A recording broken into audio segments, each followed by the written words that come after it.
Equivalent ratios. The attendant at a parking lot compared the number of hybrid vehicles to the total number of vehicles in the lot over a weekend.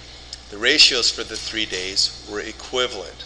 Complete the table below. So we got this table here that says the day, Friday, Saturday, Sunday.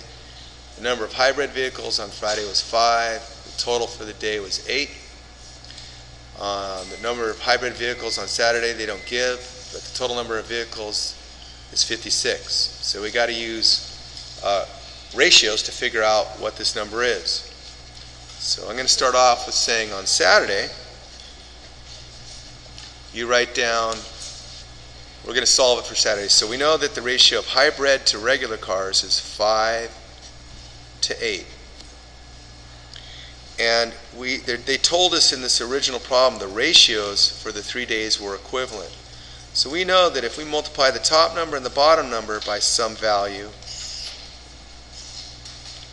it should be some unknown over 56.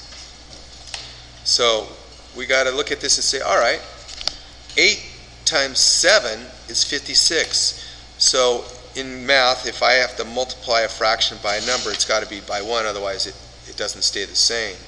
So if I write a 7 on the bottom, I need to write a 7 on the top, because we know that 7 over 7 is equal to 1 to make this an equivalent ratio.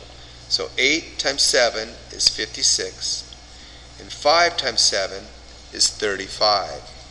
So in our first box, it's 35. Okay? Okay, now we got to solve it for Sunday. Okay? So our first ratio is again 5 to 8. And we can multiply it by some number so that the top ratio, 45, and the bottom one is some number we don't know. Well, I know that 9 times 5 is 45. So if I write 9 on the top, I got to write 9 on the bottom, because whenever I multiply without changing the equivalency, I got to multiply it by 1. 9 over 9 is equivalent to 1. So 8 times 9 is 72. So our answer over here is 72.